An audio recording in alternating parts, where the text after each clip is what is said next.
Hello Chitheads, welcome back to another instalment of Board Chitlist. We've been away for a little while, but we've managed to bring our partying social lives to an end and play more board games. It's great to be talking to you. This week we've been playing Fireteam Zero. I'm Alexis Williams, and tonight I'm joined by... Sam. And Tristan. They've gone for the first names only and made me look like a fool. We just do whatever you don't do. It's a solid way to roll. So, before we get started talking about Fireteam Zero and how much of a crazy World War or Weird War 2 game that it is, we get a little update on Nothing Productions. How's the reprint Kickstarter going for the Gloom of Kilforth? Oh, nice. Thanks, Leki. This is my opportunity to plug. It was, and now it's gone. I had the 5 seconds. Yeah, absolutely brilliant and chuffed to bits. We're over the moon. We've just gone over the 100k mark today, and it's just bonkers. But I'll be blabbing about that in the update tonight, so I don't want to take up all the podcast going on with myself about it. So, okay. But yeah, no, absolutely amazing, and the backers have just been incredible. Nice one. And we've got some expansions included this time around. Gloom of Kilforth expansions, yeah, you can see a chance to get the reprint and a whole bunch of new content for it, and we've unlocked tons of stretch goals as well, so there's loads of extra cards thrown into the expansion content, and yeah, it's just really exciting. It's been really well received. We sold out within a few weeks, and it looks like the demand's there for people to come back, and we got, you know, a couple of thousand people behind us, so it's just brilliant. Really good fun campaign, and loads of fun comments in the comment section from like the lunatics who've been there from the beginning. Fantastic. And if anyone wanted to learn a bit more about the expansions and the game itself, what's the best place for them to do that? Probably just Google Gloom of Kilforth Kickstarter, and it's all live and everything, so you should just get straight there. We're on Facebook, we're on Board Game Geek and everywhere else, so as long as you can spell Kilforth, Kilforth, yeah, it's a bit of a Google whack. It should take you right to us. Awesome. So going on to Fireteam Zero and the Weird West game that it is. Who wants to let everyone know what the hell the game involves? I wouldn't say it was Weird West. I'd say Weird War 2 maybe. Gazumpter. It's a game, dungeon crawl, 1 to 4 players, 14 plus, 1 to 2 hours. It's set in the World War. You are the members of Fireteam Zero, basically going out there to take on the Nazi beings, the genetically modified humans, the creatures that were created or supposedly created in labs and all sorts.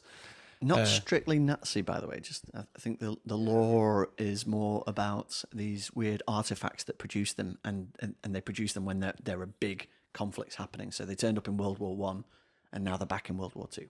Yes, I think I'm getting my stories mixed up. But it's the war with the Nazis in it. Yeah, the designers up here, Mike Langlois, Christian Leonhard, and Loic Musi. For my brief opinion, I love this. It's one of my favourite dungeon crawls at the minute, if not ever. Really? It's certainly up there when I'm comparing it to some of them I had. The difference of the characters, the playstyle, the combat is really quite easy. It's fast paced. The spawning's easy. Everything flows really nicely. You got a lot of diversity, and you don't just feel like you're just walking through killing stuff. Although that's part of it. That's a never-ending cycle. It's not just get to the boss at the end and kill it.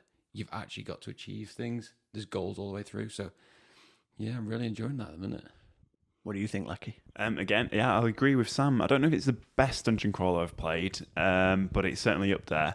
What I really liked about it is because of the theme and the monsters, the way that the narrative flows. So when you undo all your twist cards and you open up the objectives, you get to read a little bit of flavor text, and that reads really well, like Mansions of Madness, and really like draws you into the adventure that you're going through.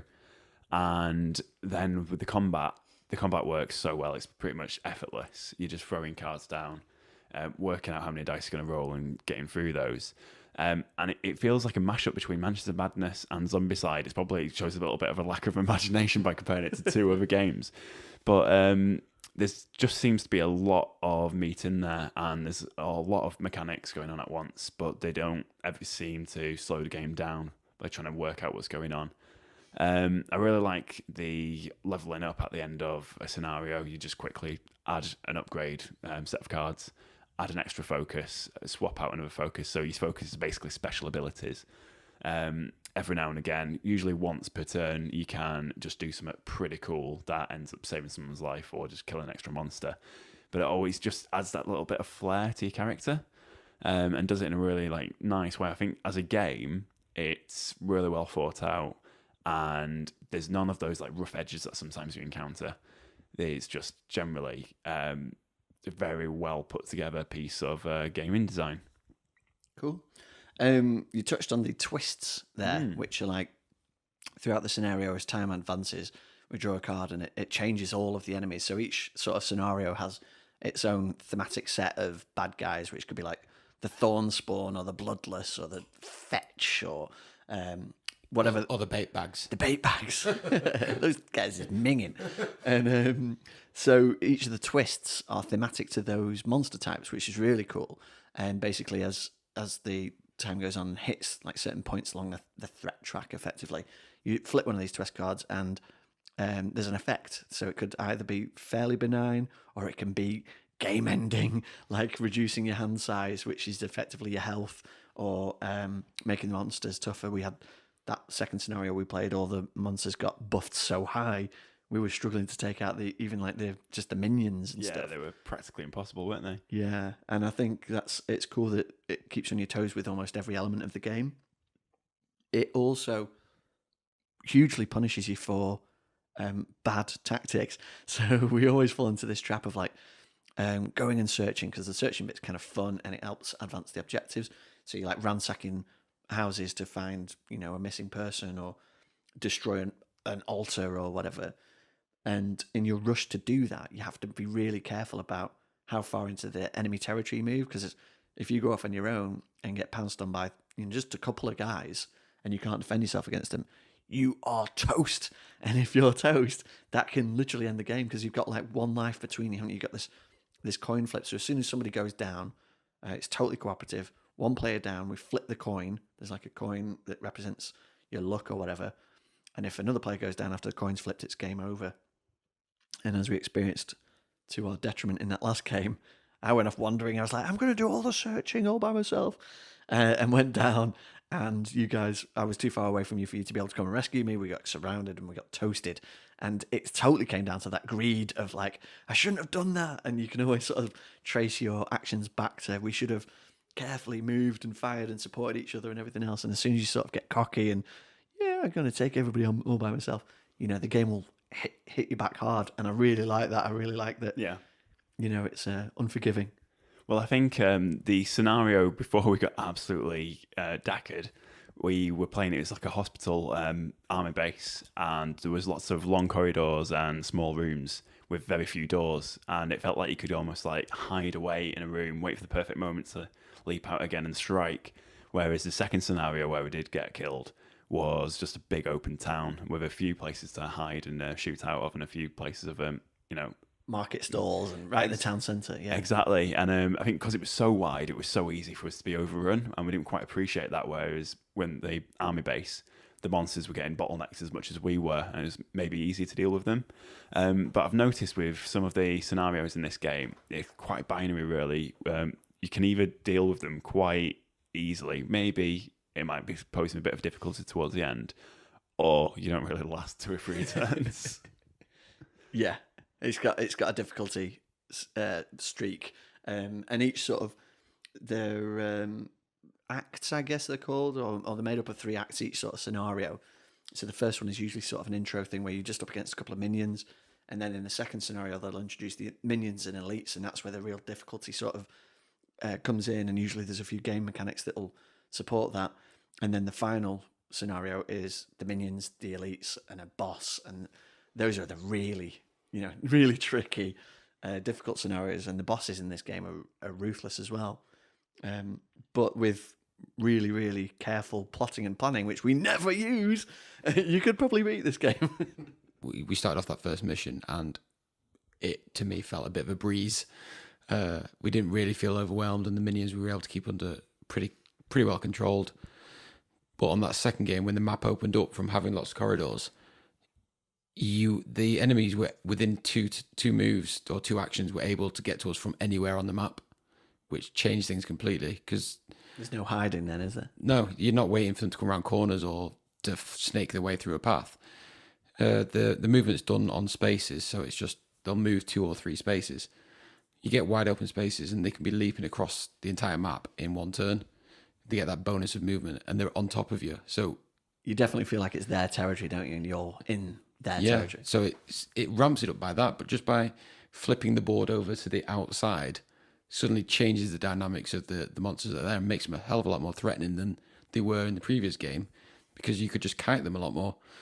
So that alone is quite cool, that simple mechanic of that. And yeah, I mean, that's the difficulty part. I mean, the other things I do like is some of the simplicity that other dungeon crawlers really I get quite frustrated with. Things like the line of sight, and we talked about this earlier on in the game. You just ignore that in this. It's down to the number of spaces. It's all about range, which is really cool. It's very simple to calculate wherever you are, not having to get out rulers and lines of sight and charts. and the dice rolling is very simple. It's you commit a number of cards to it, and then that determines how many dice you get. There's no complicated maths involved. Everything flows really smoothly. And it means the game is really fast with what you're doing. And it allows for more tactical play as opposed to it doesn't come to a grinding halt at any time. That's why I really think this is right up there for mine. Like, I've been comparing it in my head and to like the D&D games, like with the surges and the luck tokens. This is miles ahead. Personally, I think this is miles ahead from what that offers.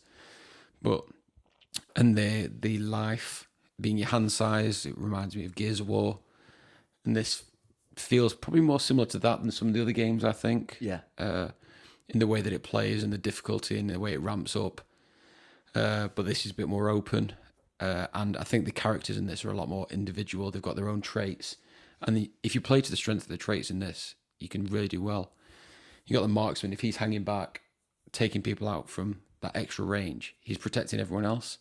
You got the leader who's sacrificing himself quite often. You've got the medic demo expert who's running in, punching stuff with exploding fists. Thematically not very accurate, but it's not strictly exploding fists, it's grenades, right? That medic,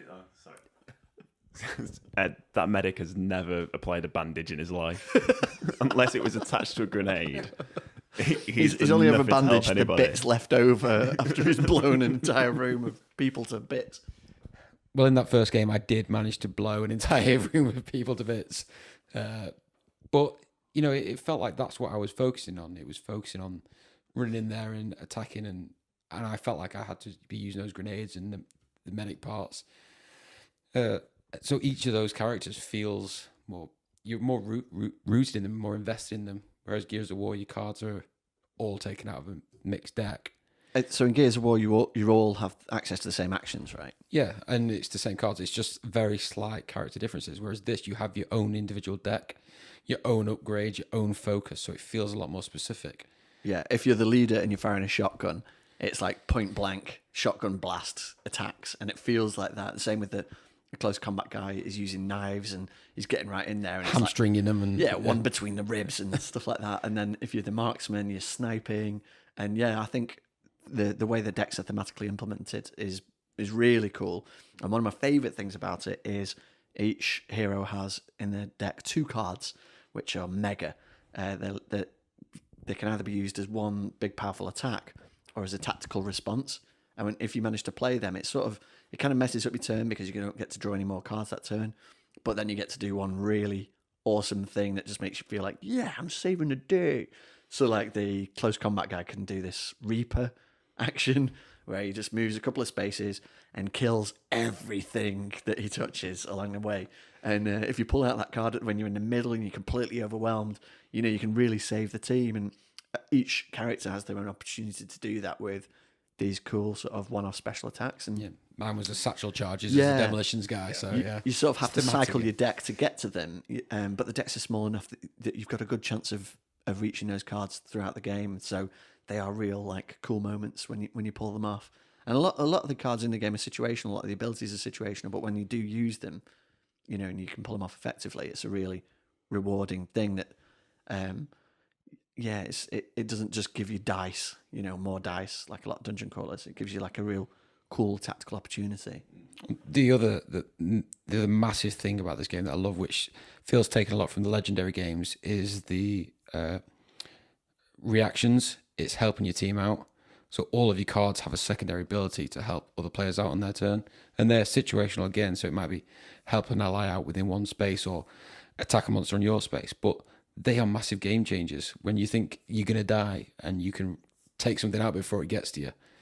I think it's just brilliant, that, and it's really well done. Just, half your cards dedicated to what you can do on your turn, half's what you can do on everyone else's turn. Yeah, even just giving someone else an extra move or letting them draw a card. Or an extra dice. Or can really save the day, can't it? And that player interaction is possibly the best player interaction I've seen in a long time for helping your team out on their goes. Yeah, because you're scouring, aren't you, for the right reactions to help somebody else. You're like, what can I do to, pull Leki back off the ground, or, get Sam to catch up and over some difficult terrain and stuff. And yeah, and it really brings in a feeling of jeopardy trying to make those decisions, because you really want to hold on to your machine gun card so you can kill a few monsters and feel good about yourself. Yeah. But at the same time, if you're not going to use it for the reaction to stop some monsters attacking another person, then you're probably going to lose the game. So you're like very reluctantly slide your card to the middle of the table and be like, it's okay, guys, I've got this, but it could have been glorious. You owe me one. Exactly.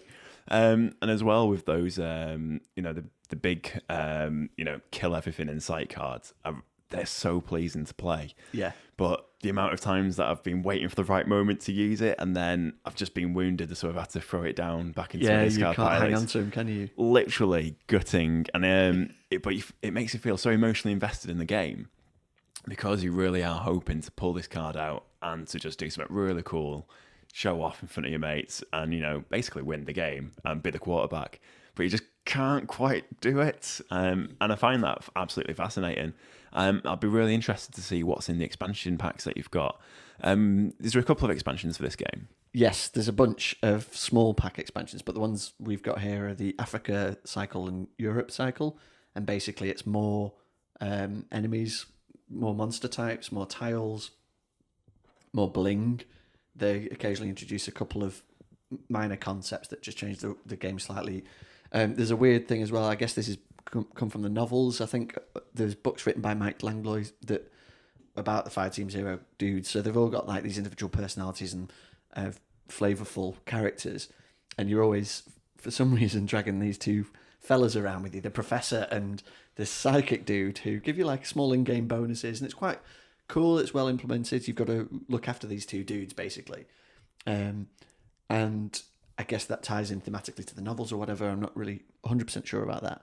But the expansions boost them a little bit, give them a bit of their own deck to sort of, or like a special ability they can use during the game.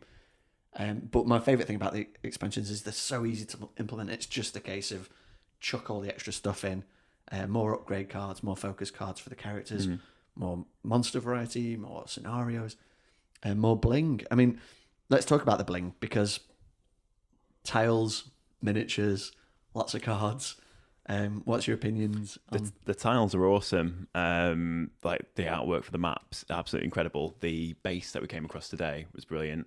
Like just blood everywhere, loads of like broken tiles, like deep chasms, and like the woods as well, and very reminiscent again of Mansions of Madness. Like the way that the shading works, the way that the art just kind of like makes you feel like you're part of this world. As well, for like a World War II style tactical game, it feels very much like Company of Heroes. So you can see where your land trap's going to be and which the hills you're going to try and get on top of, and where you're going to get your cover. Yeah, because you have terrain effects, don't you? Like if You you're in do. elevated terrain, or if you're hidden inside a hut or whatever. Exactly. It'll give you a bonus to shoot at other guys if you're elevated, or bonus defense if you're hidden. Usually they get a bonus defense, the enemies, because they're hidden. That's it, yeah. And I really like the luck coin. So that's a really nice touch, having just like a stamped metal coin just to like throw down. It feels really weighty. So when someone does go down, you've got to flip it over. Everyone around the table hears it.